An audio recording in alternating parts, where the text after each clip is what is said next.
Vido ir ļoti laba humora izjūta. Viņš ir ļoti gādīgs, ļoti sirsnīgs. Viņš izpalīdzēs, man liekas, visiem, kuriem vajadzēs izpalīdzēt. Viņš ļoti mani mīl, es to jūtu. Viņš ir vislabākais tētis pasaulē mūsu dēlam.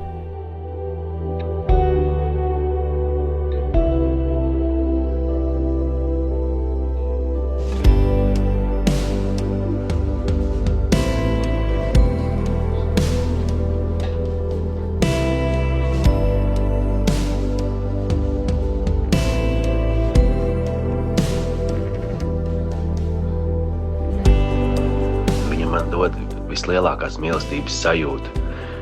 Kad esam kopā, es jūtos tik ļoti labi.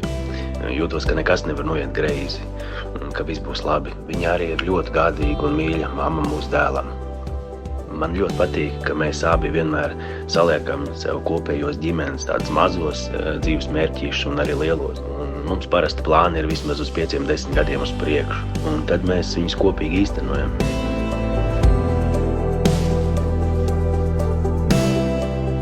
Bija rīta trauksmīt, kad es sapratu, ka man kakls nav līdzīgi. Tad mazo trauksmīt aizskrēja līdz manim pakaļ, bet skatu.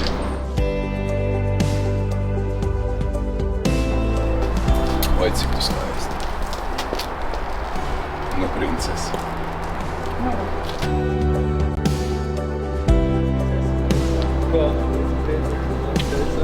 Es zinu, ka mēs nosirmosim kopā, mīlot viens otru.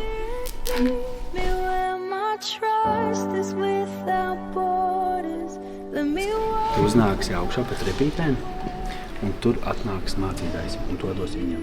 Ja?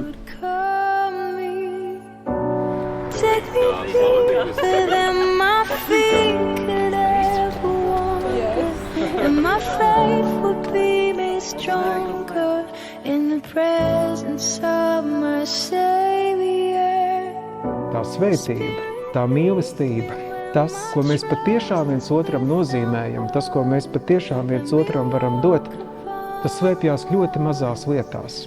Otram pateikt īsto vārdu īstajā brīdī, vienkārši pieskarties kaut ko tādu, tik ļoti mazu, tik ļoti niecīgu.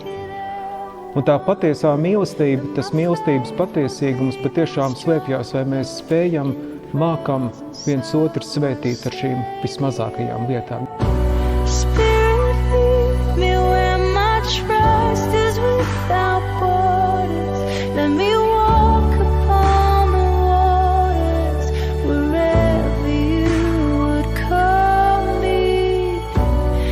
Aicināts un iecelts Dieva vārdu kalps, es jūs pasludinu par vīru un sievu.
Lai viņi ir laimīgi, saticīgi, kā visu šitos 10 gadus, un lai nekad šitā mīlestība, kas viņiem ir, nekad nebeigtos.